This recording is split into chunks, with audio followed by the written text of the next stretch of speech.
Yes, 2-5 is here. 2-5 Daily. Sports Reports is ordered. Do me a favor out there before we get started. Give me a like, review, subscribe, share, rate. Do all the free things. Do all the good things. So I wanted to come in real quick. We're going to talk about UNLV. We're going to talk about Thursday night football, make some Friday night picks, so on and so forth. And of course, myself and Mr. Logical will be here tomorrow night with your NFL and college football picks. But let's take it from the top. Las Vegas is on fire.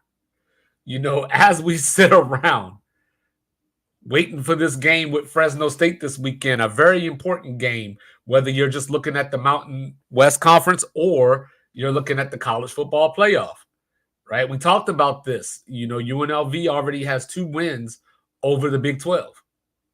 Beat Houston, beat Kansas. They got Fresno this week, and they got Syracuse coming up. They get Boise State at home. So they have a more than manageable schedule to be the G5 representative in the playoff. But hold your horses. They got to do it with a new quarterback. You know, Malik Williams is coming in to take over the UNLV quarterback spot. Why, you may ask? It comes down to money. It comes down to money. So a couple of years ago, you know, NIL started. No regulations, of course. It just is what it is.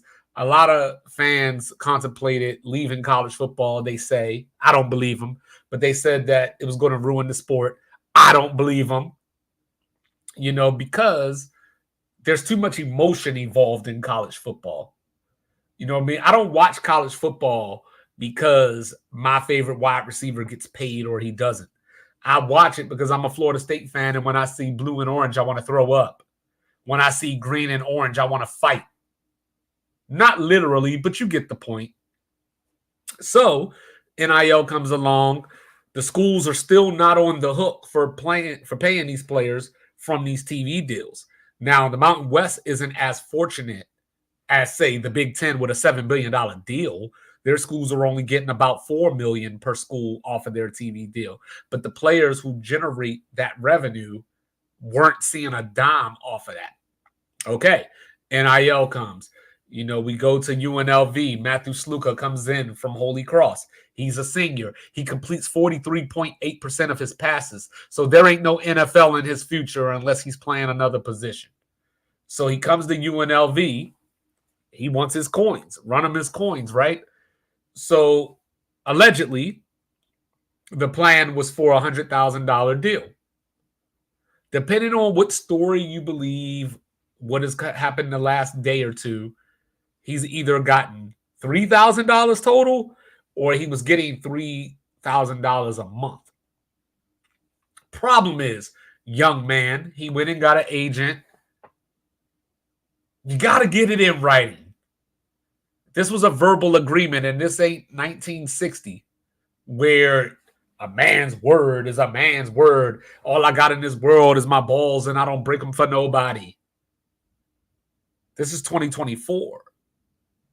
It's about business and trying to get over as you can. And I'm not trying to cast any aspersions on UNLV, as Stephen A. would say.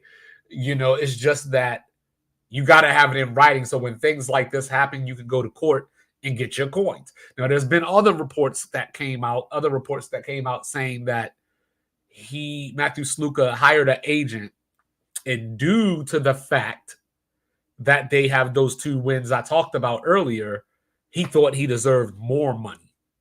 It don't work like that. You can't have it both ways. And this goes back to the original argument of why are the schools not paying these players? Right now, it's fans footing the bill, whether that's boosters or whether that's regular Joes like you and I that want our teams to be good, trying to donate whatever we can so that they can go get talent, right? The problem with that is that we're raising the money, the fans, the boosters, whoever, and we're trusting that the school is going to make the right decision. Now, I've heard people say things like, well, I wouldn't do any of this until, like, I wouldn't sign with the school until they tell me X. The problem is that you can't even negotiate NIL until you're enrolled in the school. So granted, I'm sure backdoor conversations happen, tampering, so on and so forth. Hell, Sluka's already been tied to Auburn in rumors that I've heard. So obviously this stuff happens. But once you get on campus, you negotiate, you come up with your deal or whatever, you put it in writing. And if it ain't in writing, you transfer or you get the hell up out of Dodge. Because UNLV owes him something one way or another. The problem is he has no legal stance. He has no documentation to say, this is what UNLV promised me, and this is what I'm owed, and this is what I deserve. So hopefully that's a future lesson for a lot of you athletes out there and for your children that are athletes to not accept anything if it's not in ink. Now, with that being said, let's address this, because you look around and you got people like Bear Alexander, for sure. You pay that man styrofoam, cups, all that. Yeah, pay him. Hey, by the way, make sure y'all checking out Cups in the Gang Sunday, Monday, Thursday, Friday, Facebook Live and Instagram, YouTube, all the good things. So but yeah, pay that man. But the problem is that now you look around the country and now I don't want to say it's going to start an epidemic, but now USC's best defensive player, Bear Alexander, just decided to redshirt. A cornerback at Notre Dame now has decided to redshirt. Are they for the same reasons? So something has to be at play here, right? Like, it can't be all the players are wrong. It can't be all the players are right. Something's going on. But I have issue with the public just blaming the kids. The kids have been hoodwinked and bamboozled for so long. And even when we came up with an idea to fix it, it's still us, the fans, that are paying for it. Now, all love to Hajj-Malik Wilkins. It sounds like some UNLV players wanted him in the first place. It sounds like he was the better quarterback in the first place. So we're going to find out. But when you look at somebody like Matthew Sluka, as I mentioned, probably doesn't have an NFL future. So he's trying to maximize his earnings now because there may not be earnings later. So I've heard other people say, well, this guy should transfer. That guy should transfer. Well, a lot of these other guys are sophomores, juniors. Like you look at a guy like Jackson Arnold, right? He just got benched for Michael Hawkins. So should Jackson Arnold just redshirt now to keep that extra year? You start to play that slippery slope, right? Because at the end of the day, it is a team sport. At the end of the day, you are bonding with teammates. So I guess this is where the detractors come from when they say, don't pay these guys because they're kids. They're not mature. They're not rational yet. But all I'm saying is UNLV, get it right in the first place. Last year at NC State, MJ Morris, he came in. He was like, I'm about to be the man, the leader of the Wolfpack. But then they went out in the transfer portal and got Brennan Armstrong from Virginia. All right, Brennan Armstrong. Ineffective, inconsistent. So MJ Morris comes in. Guess what happens? They beat Clemson and Miami back to back. He redshirts. His dad says, no, he ain't transferring. What you mean you ain't transferring? You don't get to quit and redshirt and just decide to stay here. And now where's MJ Morris? He's the backup at Maryland. That's how that worked out. So I don't think that a guy like Matthew Sluka, like I said, a senior, who is trying to who now redshirt and get that extra year, I don't think he's going to do this just to cause a commotion. He just wants what was promised. He has 6 touchdowns, 1 interception, but like I said, 43.8% completion percentage. We'll see how that story pans out. So then you got Thursday Night Football, NFC East rivalry. It's always fun when the NFC East gets together. Shout out to the Eagles and, that other team, Commanders, in first place right now. But tonight is a critical game. The New York Giants came into this season probably not with a lot of expectation. They went out and got Brian Burns to enhance their defense. Him next to Dexter Lawrence is supposed to take them to the next level. But you know what you need also? You need corners in this NFL. You know, Drew Phillips, out. Adoree Jackson, out. Darius Slayton is questionable at wide receiver tonight. Dak Prescott pretty much has reigned terror all over the NFC East, including the Giants, to include that defense smacking the Giants around for a 40-0 opening season win last year at MetLife. All right. So times have changed. Dallas can't run the ball. Dallas can't stop the run. Rico Dowdle is not it. Right?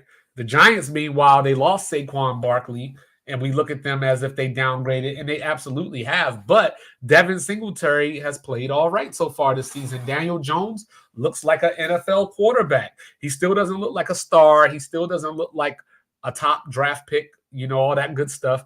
But Daniel Jones has never had a talent issue.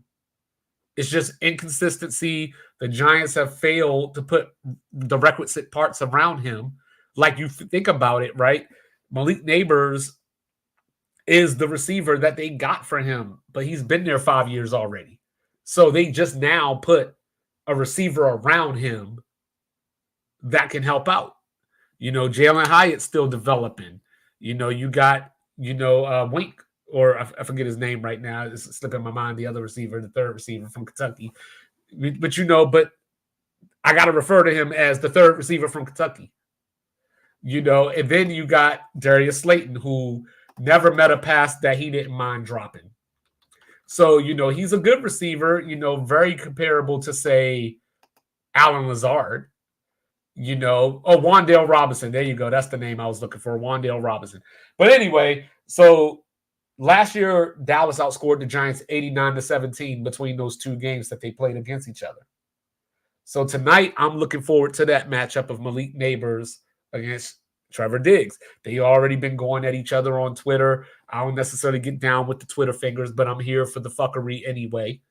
So, you know, tonight I think it's going to be a very good game. Now, Dak Prescott, Dakota Rain Dakota, you have been anointed the $60 million man. And with that comes, you got to put this team on your back. Right? I'm not trying to get to week 6 or 7 and talk about how the Cowboys can't run the ball, because I saw Joe Burrow do that already and take a team to the Super Bowl. So I need you to step up, Dak, because through these 3 games, he still hasn't put together a complete game yet. All of these guys that held out or held in, Brandon Ayuk, CeeDee Lamb, so on and so forth, not looking so hot right now. And as I mentioned the other night, CeeDee Lamb never showed up in a big game anyway. So tonight is the night, Dallas. You got to shit or get off the pot. Because if you lose this game tonight, a lot of people out there are saying that this is not a playoff team. They're not going to make the playoffs. You lose this game tonight, they're probably going to be right. The Giants are going to keep this game close. It's going to come down to the wire, and somebody's going to have to make a play. The question is, who do you trust?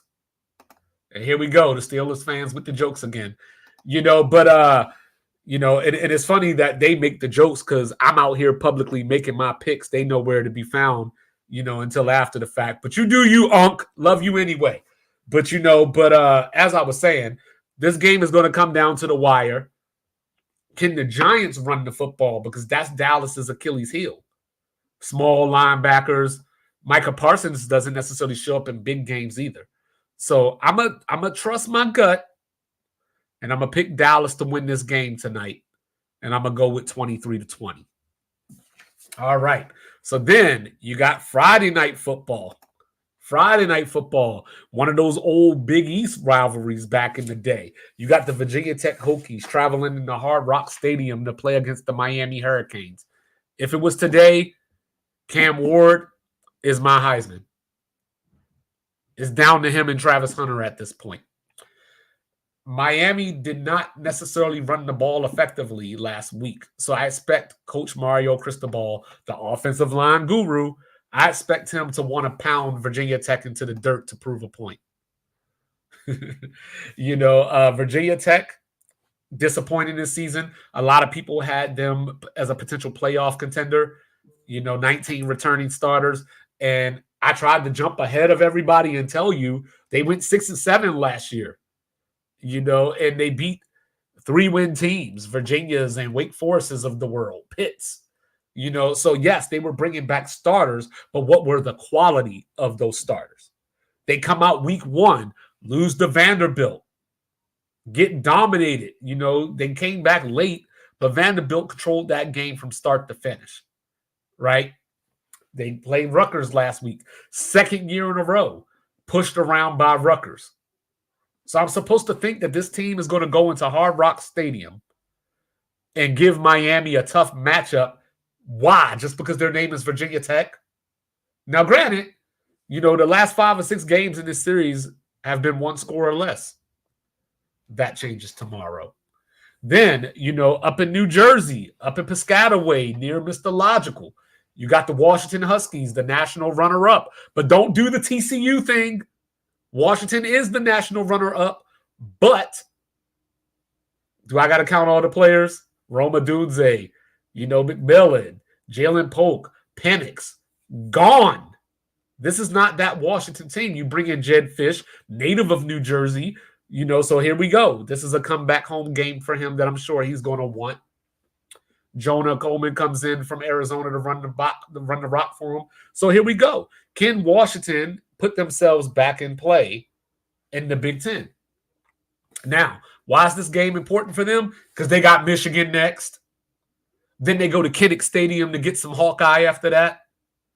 Whereas Rutgers was a trendy pick to start the season. Not necessarily a playoff pick, but people were picking them for 8-9 wins. I was one of them, picking them for 8 wins. So this game is important just based on it'll set the tone for the rest of the season. Now, Monangai, the running back for Rutgers, I expect to see a lot of him, because Rutgers' passing game still leaves a lot to be desired. I thought both defenses would be a lot better than they are, but I'll still take Rutgers' defense in a matchup against Washington. So give me Rutgers, and I expect this to be an ugly game. I mean, you figure Washington's coming off of a 24-5 win over Northwestern the other day. So give me the Scarlet Knights, and we're going to call it 19-16. 19-16. So then, finally, we've been talking last week about conference realignment. What's going to happen with the Pac-12? What's going to happen with the Mountain West? Both with 7 teams, as we noted the other day, you need 8 to be a FBS conference or to be a football conference. So what happens now? Who's out there? So as of the last time I spoke to you, some movement has happened internally because Air Force and UNLV decided to stick with the Mountain West. Hawaii is out there fielding offers because they're Mountain West in football, but a lot of their other sports, including basketball, are in the Big West. Hawaii has been talking to Conference USA, trying to see if they could backdoor their way, into the Pac-12. But we've learned that Hawaii really ain't worth a lot. Their branding, their image. We think of them fondly because it's a beautiful culture. We think about the dancing before the game. Doesn't relate to the bank. Doesn't relate to TV ratings. So they are expected to stay within the Mountain West now, which would give the Mountain West that 8th team. Or they still need the one more. So right now the Mountain West has 6 with Hawaii sitting on the side. So word on the street has been Sacramento State is trying to build up, the Hornets trying to build up to get the FBS, but I don't think you're going to go straight to the Pac-12. So maybe that's your Mountain West team. But I think there's other options. We talked about this the other day. Texas State over here in San Marcos, right up the road from me. They're right there. UTSA and the gang, Memphis and Tulane, all decided to stay in the American. And I disagree with you, Gary Parrish. As much as I love you, Gary Parrish, shout out to the Eye on College Basketball. He was upset as a Memphis alum, as a Memphis native, that Memphis didn't take the Pac-12 deal. But this is the problem. Right now, as a member of the AAC, you were getting $7 million a year from the TV deal. The Pac-12 doesn't have a TV deal to speak of at this moment, but it's been expected that it might be in the range of 10 to 12 million. But then the problem is if you're Memphis and you take this Pac-12 deal, now you got to travel. You got to go to Boise. You got to go to Pullman, Washington, which no one can point out on a map. You got to go to Fresno, California. Whereas if you stay in the American, your TV deal might be slightly less, but you're traveling to Louisiana, you're traveling to Alabama. So you're keeping money in your pocket. Is the juice worth the squeeze? I don't think it is at this moment. And I do think that at some point, the Pac-12 will come back to Memphis with a better deal than they were offering, especially if they go get Gonzaga basketball, especially if they go get UConn basketball. Memphis, a basketball school first. Memphis isn't hurting for money. They got the FedEx money. They should have been in the conference. Memphis should be in the ACC, all truth be told, but they're not. So as we sit here, we think about, the Dakota schools. We think about Idaho. We think about the Montana schools. We know that Pullman's in Washington. I said people can't point it out on the map. And I'm glad that you made that comment, Unc, because I forgot to say in the Palouse, my favorite word. But anyway, something's got to give. It is very possible that the Mountain West does not exist in 10 years. If we peel this back, because even if you look at it, the candidates right now, they could call UTEP right now, and UTEP might be on the way. If UTEP comes, you might get New Mexico State. So now you have 9 members. But at the end of the day, who wants to join a sinking ship?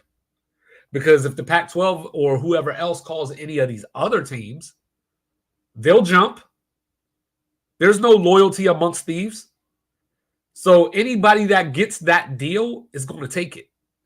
That's why the ACC is in the position that it's in now, even as a power conference. Florida State and Clemson are the ones at the forefront of the conversation. But if the Big Ten offers UNC, they out of there. If Miami gets an offer, out of there. So at this point, both conferences have 7. We're just waiting to see what comes next. I'm here for it, but at the end of the day, when I look at it and you look at the Mountain West, you got UNLV. And then if you look at the rest of the teams that are left behind, only San Jose State comes to mind as far as a market, but it's not a market that they control. You got Stanford and Cal all up around there, down in Palo Alto and Berkeley, respectively. They control more of that market than San Jose State does. Fresno State, even in the Pac-12, controls a little bit more of Fresno and other parts of California than San Jose does their own backyard. So you got UNLV, you got San Jose, Wyoming, New Mexico. Albuquerque's a mid-sized market, but people watching New Mexico football, I don't think so. So that's why the Mountain West is at a point of, even if they add UTEP, even if they add New Mexico State, you're staying afloat, but now you might be just as weak as Conference USA. You might be as weak as you think the AAC is, even though I think the AAC is still better. So this is not over yet. Now they're going to court because, the Mountain West trying to get their money for the poaching deals. So this is just the beginning of this situation. It's just going to be a matter of who can get the 8th member first, but not just an 8th member that's worth something. Because if I'm the Pac-12 and I can get Texas State, for example, and you settle for UTEP and New Mexico State, good luck with that. Now I can control the table and go get some partners out here. UTSA said no. What's North Texas going to say? So on and so forth. So the Mountain West has more teams to pull from as far as on that level to build a conference. The Pac-12 has the name, the brands that the Mountain West doesn't. So UNLV, back to UNLV to come full circle. You didn't pay Matthew Sluka what he was owed. You're getting some money from the Mountain West. You can't go snake eyes again. You got to get this right. So, because the Mountain West rests in your hands. And what I mean by that is it's time for you to become the new Boise State. It's time for you to pull these upsets like you've been doing this season. It's time for you to make the playoffs and potentially even win a game as the 12 seed. Because if not, you just signed your own death certificate.